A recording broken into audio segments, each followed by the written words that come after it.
기도하겠습니다. 살아계신 아버지 하나님, 이 시간에 하나님의 말씀을 듣기를 원합니다. 우리의 마음을 기경하여 주시고 하나님 말씀에 집중하는 시간이 되게 하여 주옵소서.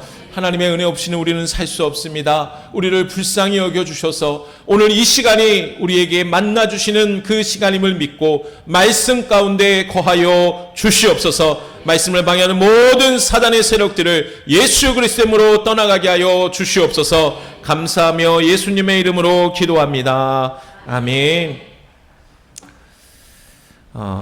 물리학에서 뉴턴이 참 유명하죠. 근데 이 뉴턴이 발명한 것이 관성의 법칙입니다. 외부에서 새로운 힘이 가해지지 않으면 멈춰있는 사물은 계속해서 멈춰 있으려고 해요. 그리고 움직이던 것은 그저 하던 방향과 속도를 유지하려고 하는, 이것이 곧 고집스럽게 성질을 지키려고 하는 관성입니다. 그래서 여러분, 달리는 그 기차를 멈춰 세우기는 절대로 쉽지 않죠. 또한 서 있는 그 마차를 밀 때 가장 힘이 들지 않습니까? 이것이 관성 때문입니다. 그런데 여러분, 이 무서운 관성의 법칙은 단순히 물건에만 적용되지 않는다는 거죠. 우리의 신앙생활과 교회 공동체 안에도 이 영적인 관성이 그대로 똑같이 작용한다라는 사실입니다. 여러분, 우리 교회가 하나님의 크신 은혜로 세워진 지 어느덧 17년 되었습니다. 참으로 눈물겹고 감사한 시간입니다. 아멘이십니까? 여러분, 처음 교회가 세워질 때 그 힘들고 거친 파도를 우리 기도로 다 이겨내셨고, 그리고 이제는 제법 자리를 잡고 편안한 그런 삶을 우리 교회가 유지하고 있죠.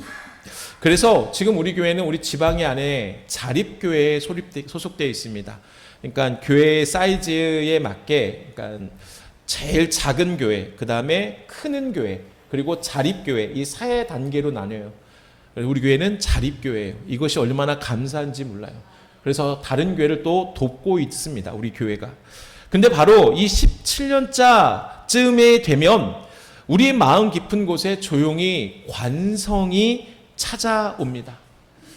영혼을 향한 그 뜨거운 눈물은 점점 마르고요. 그 자리에 뭐가 자리 잡냐? 익숙함, 안주함이 채워지기 시작해요. 이제 우리 교회도 안정됐으니까 굳이 피곤하게 새로운 것을 할 필요가 있나? 아니, 늘 하던 방식이 제일 편하네. 뭐 더 하려고 해? 무리하지 말자. 우리 교회는 원래 이렇게 해왔잖아 라는 그런 관성이 우리 안에 자꾸만 자리 잡기 시작하는 거예요. 그래서 교회 성장학자인 톰 라이너는 바로 이 부분을 정확하게 얘기해요. 개척한 지 15년에서 20년 정도 되는 교회에서 나타나는 증상이 개척 초기에 폭발적인 그런 에너지가 멈추고 정체기에 들어간다라고 주장을 합니다. 다시 말해서 성숙기의 끝자락이자 정체기의 시작점이 바로 15년에서 20년 정도 되는 교회에 나타나는 증상들이다라고 말하는 거예요. 혹시 우리 안에 이런 마음이 생기지는 않았습니까? 여러분, 이런 마음이 있다면 이것은 결코 17주년을 맞는 그 17주년의 은혜가 맺은 좋은 열매가 절대로 아닙니다. 그저 늘 하던 대로만 편하게 굴러가고 싶은 치명적인 영적인 관성일 뿐이죠. 영적인 매너리즘에 빠진 것입니다. 십자가의 복음은 우리에게 그렇게 적당하게 편하게 머물러 있으라고 한 번도 말씀하지 않으세요. 하나님의 진짜 목적을 잃어버리고 그저 매주 교회에 왔다 갔다 하는 종교적인 그런 습관만 남아있다면 우리는 17년이라는 빛나는 그 과거의 껍데기 안에 갇혀서 서서히 힘을 잃어가게 된다라는 겁니다. 오늘 하나님은 베드로전서 4장의 말씀을 통해 거대한 핍박의 흔들림 속에 있던 그 초대교회 성도들에게 편지를 보내셔요. 그리고 동일하게 창립 17주년을 맞는 오늘 우리 교회를 향해서 말씀해 주신다라는 것을 여러분 꼭 오늘 기억하시기를 바랍니다. 그래서 말씀을 들어가기 전에 우리는 이 두 가지의 생각을 해봐야 돼요. 우리는 과거의 관성대로 흘러가는 그런 편안한 종교 단체, 종교 클럽에 머물러 있겠습니까? 아니면 말씀의 능력으로 이 익숙함을 깨뜨리고 다시 하나님의 목적을 향해 힘차게 달려가는 교회가 되시겠습니까? 오늘 주시는 말씀을 통해 17년의 행여나 가질 수 있는 이런 묵은 관성을 깨뜨리고 우리를 다시 깨우시는 하나님의 그 목소리에 반응하는 이 시간이 되기를 소망합니다. 아멘. 오늘 말씀이 우리에게 주시는 진짜 의미를 깨닫기 위해서는 먼저 이 오늘 본문의 편지를 받은 수신자, 즉 성도들의 상황을 들여다 보아야 해요. 베드로 사도가 이 편지를 보낼 당시 성도들은 이 로마 제국의 거대하고 화려한 그 나라에 인정받지 못하는 나그네와 같았습니다.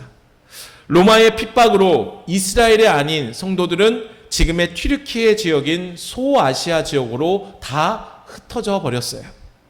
그런데 그곳에서의 삶이 흩어졌기 때문에, 핍박으로 흩어졌기 때문에 좀 나아져야 하는데 그곳에도 힘든 고난의 연속이었다라는 거예요.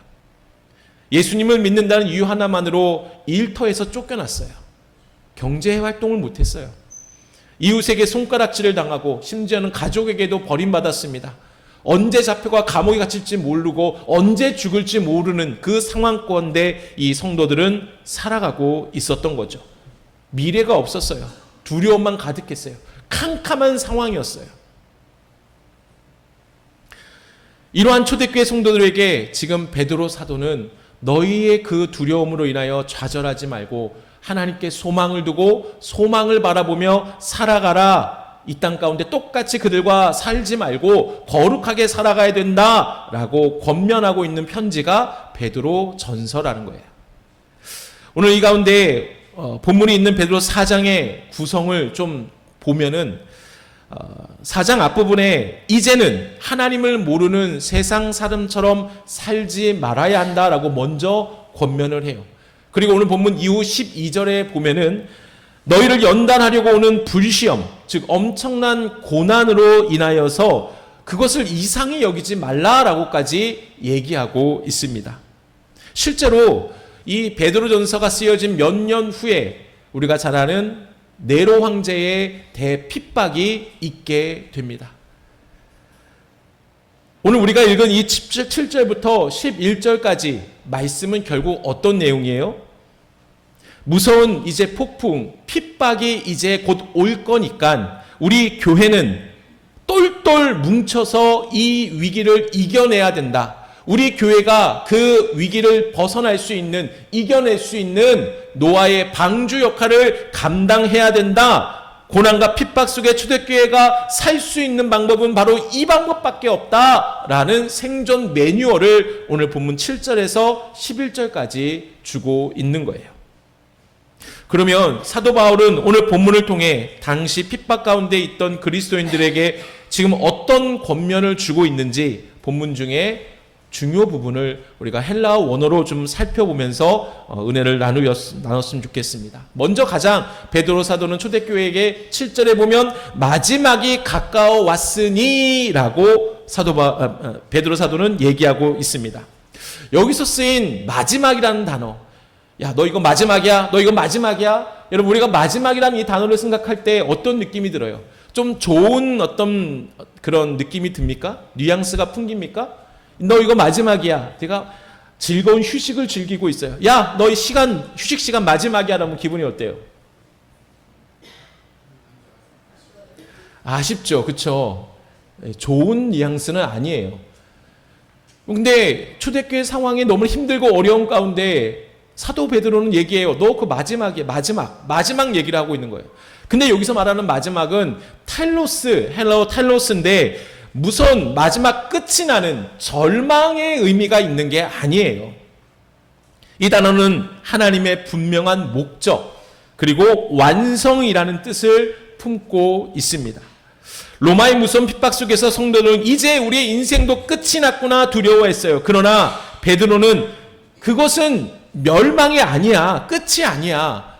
이 마지막이라는 말은 하나님이 약속하신 영광스러운 목적, 텔로스가 완성되어 가는 시간이다라고 그들을 위로하고 소망을 주고 있는 단어예요.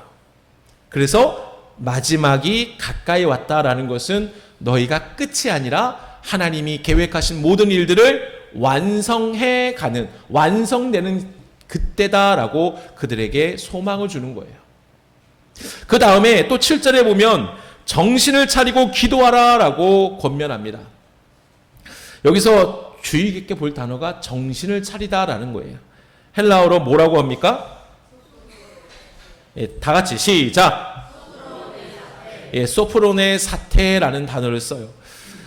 이 말은 마치 우리가 성경에서 보면 신랑을 기다리는 처녀, 10처녀 비유가 있죠. 그 중에 5처녀가 정신을 깨워서 신랑을 기다리는 모습을 발견하게 됩니다. 바로 그 정신 차리고 깨어있는 신부들의 표현이 바로 이 단어예요. 소프로네 사테. 그러니까 예수 믿는 사람들은 베드로 사도가 얘기하는 거예요. 너 비록 힘들고 어려운 거 알아. 근데 세상 사람들은 힘들고 어려울 때 술에 빠지거나 쾌락을 쫓아가지만 오늘날도 마찬가지죠. 베드로는 성도들에게 그들과처럼 쾌락에 취하거나 두려움에 휩싸이지 말고 구원받은 자답게 맑은 정신을 유지하고 계속해서 살아가라라고 합니다. 거기에 그 정신으로 뭐 하라고 해요? 기도하라는 거예요. 기도. 마지막으로 8절에 보면 이 베드로 사도는 뜨겁게 서로 사랑하라라고 얘기하고 있습니다. 이 단어가 참 재미있어요. 뜨겁다라는 단어가 참 재미있어요. 뭐라고 해요? 에크테네라는 헬라어를 씁니다. 뜨겁다라는 것은 펄펄 끓는 온도를 얘기하는 게 아니에요. 본래 달리기 선수, 여러분 100m 달리기 선수가 결승전에 딱 그 선에 들어올 때 어떻게 행동을 취해요? 하음아, 운동 좋아하잖아, 그지? 100m 선수가 결승에 딱 왔을 때 어떻게 했는데 그냥 계속 이렇게 뛰어가? 어떻게 하지? 가슴을 쫙 펴고, 그죠? 고개를 숙이면 가슴이 앞으로 나오니까 고개를 숙이면서 가슴을 쫙 펴고 들어가죠. 왜요?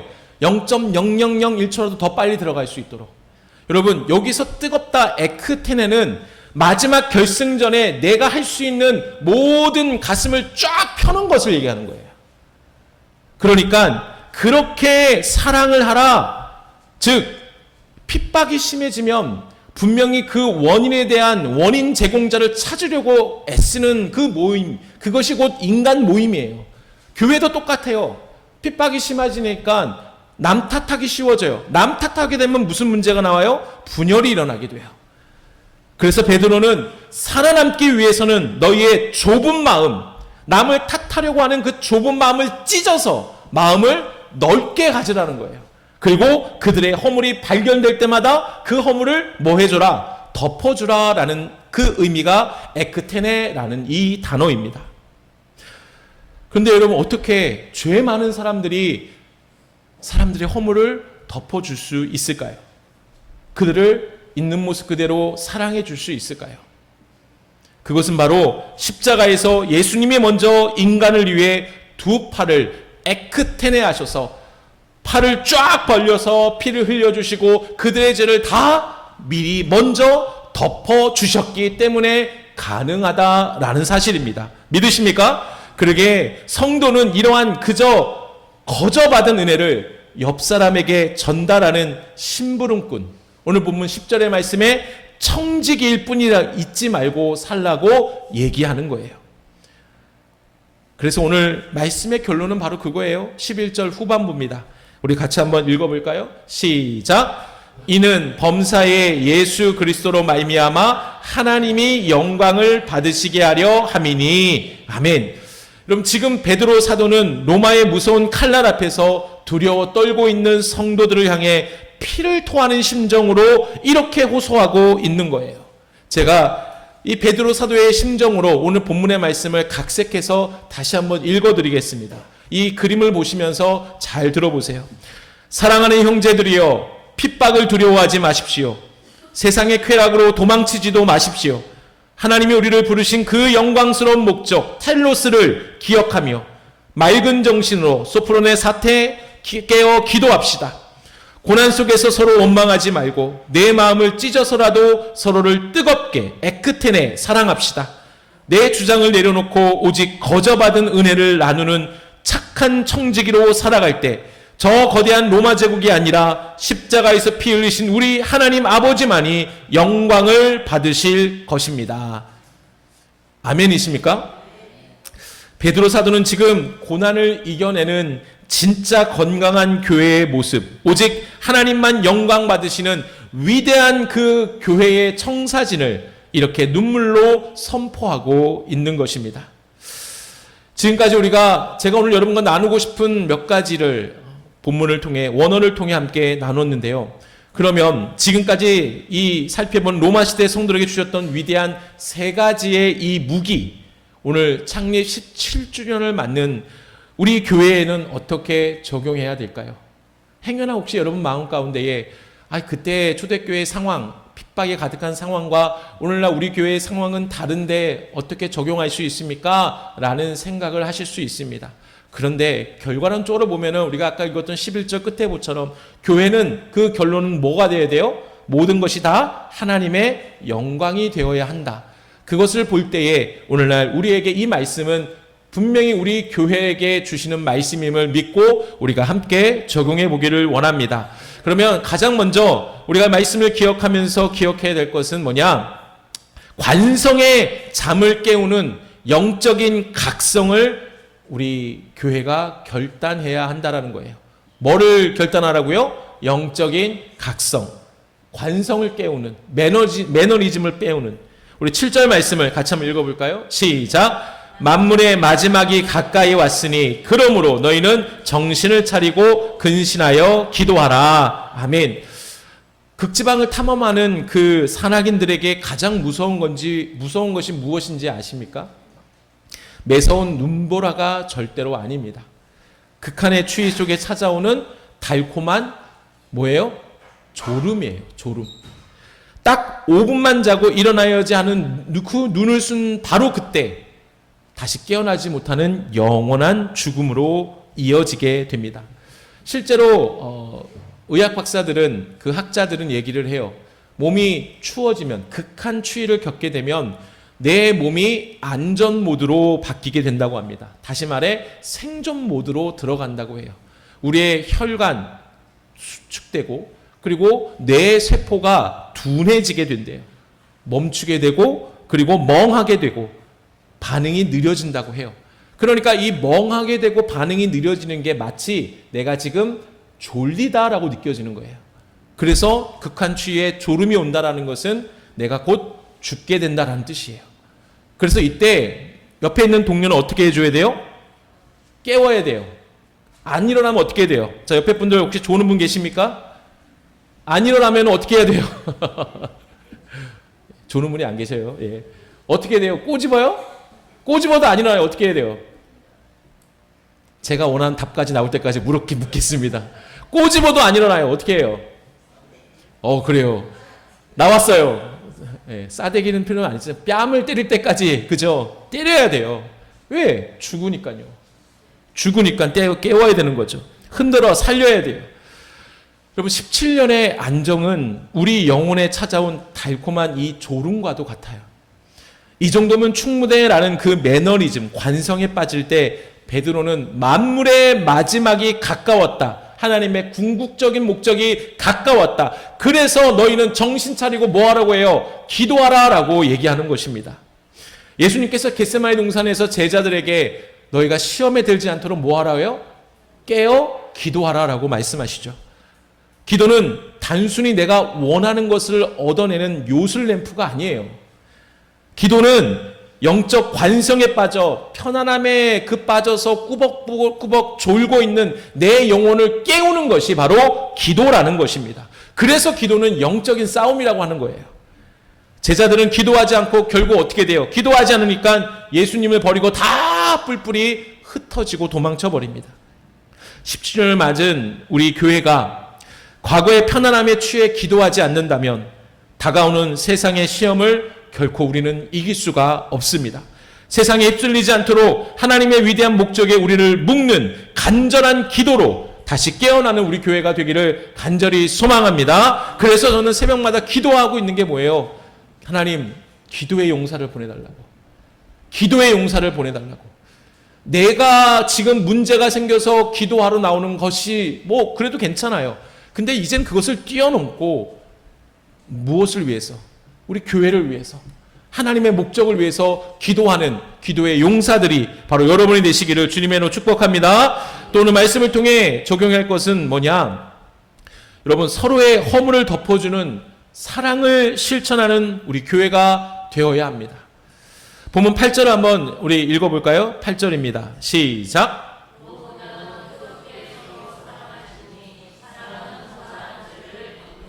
아멘. 구약 성경에서 창세기에 용서하는 사람 하면 이 사람이 딱 떠올라요. 누굴까요? 요셉입니다. 요셉은 어린 시절 형들의 미움을 받아 노예로 팔려가는 끔찍한 일을 당했습니다. 오랜 시간이 흘려 이 요셉이 애굽의 총리가 됐을 때 형들을 만났어요. 그럼 그가 할 수 있는 일이 무엇이냐? 형들의 과거를 다 폭로할 수 있는 힘이 있었어요. 그들이 한 그 행대로 죄를 들춰낼 수 있는 힘이 누구에게 있었어요? 요셉에게 있었다는 거죠. 그러나 요셉은 어떻게 합니까? 찢어지는 듯한 아픔 속에서도 자기의 마음을 넓혀서, 앞에 살펴본 헬라어 단어 에크테네, 그 형들을 용서했어요. 그들의 허물을 따뜻하게 덮어줍니다. 그리고 이렇게 말하죠. 당신들이 나를 이곳에 팔았다고 해서 근심하지 마소서, 한탄하지 마소서. 하나님이 생명을 구원하시려고 나를 당신보다 먼저 보내셨습니다. 라고 그들에게 고백하지 않습니까? 그렇습니다. 여러분, 사랑은 내 마음에 드는 사람하고만 친하게 지내는 것이 절대로 아니죠. 내 마음을 억지로 찢어서 넓혀서 나와 맞지 않는 사람의 실수와 허물까지 덮어주는 것이 진짜 사랑입니다. 우리가 어떻게 이 엄청난 사랑을 할 수 있습니까? 예수님께서 십자가에서 피 흘리심으로 아무 자격 없는 우리의 크고 추악한 죄를 먼저 다 덮어주셨기 때문 아닐까요? 이러한 십자가의 은혜를 아는 사람만이 다른 사람의 허물을 덮어줄 수 있는 것이죠. 17년 동안 함께하면서 생긴 크고 작은 서운함, 상처들을 십자가의 사랑으로 덮어주는 우리 교회가 되기를 간절히 바랍니다. 마지막 세 번째, 우리가 어떤 것을 해야 되냐? 주인이 아니라 심부름꾼, 청지기로 섬기는 교회가 되어야 합니다. 본문 10절과 11절 같이 한번 읽겠습니다. 시작. 각각 은사를 받은 대로 하나님의 여러 가지 은혜를 받은 선한 청지기 같이 서로 봉사하라. 이는 범사에 예수 그리스도로 말미암아 하나님이 영광을 받으시게 하려 함이니. 아멘. 여러분, 아주 훌륭하고 고급진 미슐랭 5스타가 제일 좋은 건가요? 3스타까지도 너무 좋다고 하죠. 그런데 가면은 종업원이 열심히 요리를 갖다 줍니다. 요리사는 열심히 자기가 최선을 다해 정성껏 요리를 만들죠. 종업원은 뭐예요? 그 요리를 안전하게 손님에게 갖다 주는 역할만 할 뿐이에요. 근데 그 종업원이 손님에게 음식을 갖다 주면서 이 요리는 제 것입니다, 맛있게 드세요라고 말하는 종업원 봤습니까? 아무도 없죠. 그저 요리를 전달하는 사람일 뿐입니다. 그렇습니다. 하나님은 우리를 청지기로 부르셨어요. 청지기는 주인이 아니에요. 주인의 물건을 맡아서 관리하고 담당하고 전달하는 일을 감당하는 사람들이죠. 심부름꾼입니다. 우리 교회 안에는 우리 교회가 시작할 때부터 수고하신 분도 계시고요. 이제 막 오신 분들도 계십니다. 성격도 또 잘하는 것도 은사도 다 달라요. 근데 중요한 것은 이 다채로운 은혜는 하나님이 우리에게 주신 요리와도 같다라는 거예요. 우리 교회가 17년이 되었다고 해서 우리가 주인이니까 내 마음대로 할 거야 라고 생각한다면 큰 착각입니다. 우리는 그저 하나님의 은혜를 세상에 전달하는 심부름꾼일 뿐이죠. 우리가 나의 권리와 자랑을 다 내려놓고 묵묵히 이 심부름꾼이라는 그 생각으로 교회를 섬길 때에 11절의 말씀처럼 우리 교회를 통해 오직 하나님 한 분만 영광 받으시는 위대한 역사가 일어날 것임을 여러분 믿으시기를 바랍니다. 사랑하는 여러분, 하나님의 말씀은 주일 하루만으로 끝나서는 절대로 안 돼요. 이 말씀이 우리의 삶 속에 작은 행동 하나하나로 옮겨질 때에 17년 된 우리 교회는 무거운 익숙함을 다 털어내고 다시 생명력이 일어날 것입니다.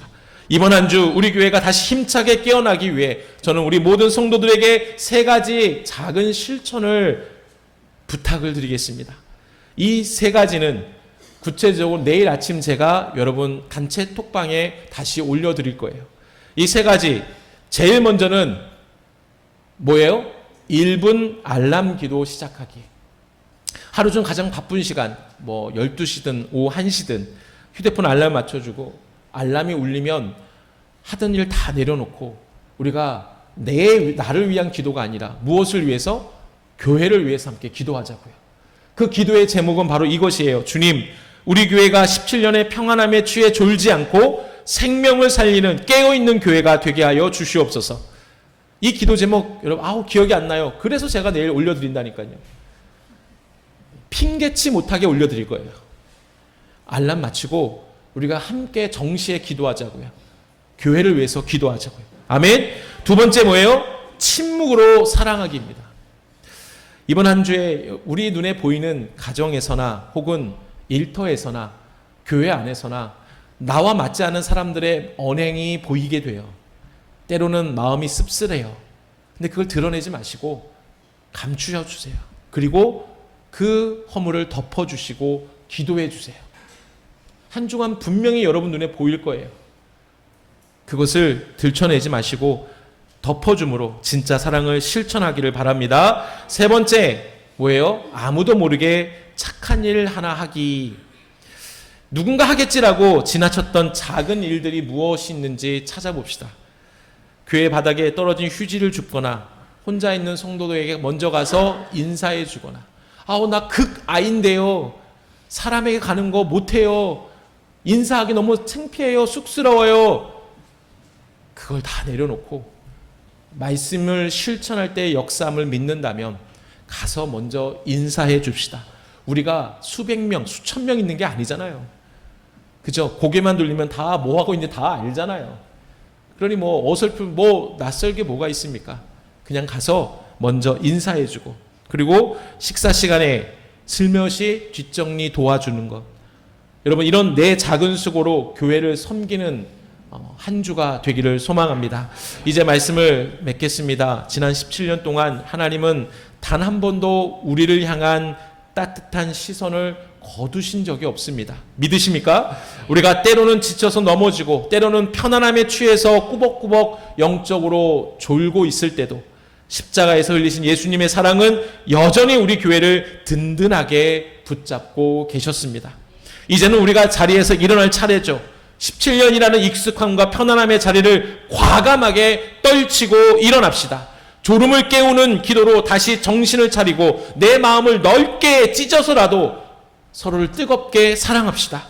내 자존심을 내려놓고 하나님의 착한 심부름꾼, 청지기로 기쁘게 섬기는 우리 교회가 됩시다. 그래서 우리 교회가 앞으로 걸어갈 새로운 시간들 속에선 우리 사람들의 이름은 십자가 뒤로 다 숨겨지고 오직 우리를 구원하신 예수 그리스도를 통해 하나님 아버지만 홀로 영광 받으시는 놀랍고 아름다운 은혜의 교회가 되기를 그래서 소망합니다. 기대합니다. 앞으로 우리는 17년이 올해는 17년이지만 앞으로 우리 교회가 나아가 20년, 50년, 100년의 역사를 이어가는 우리 교회가 되기를 주님의 이름으로 축원합니다.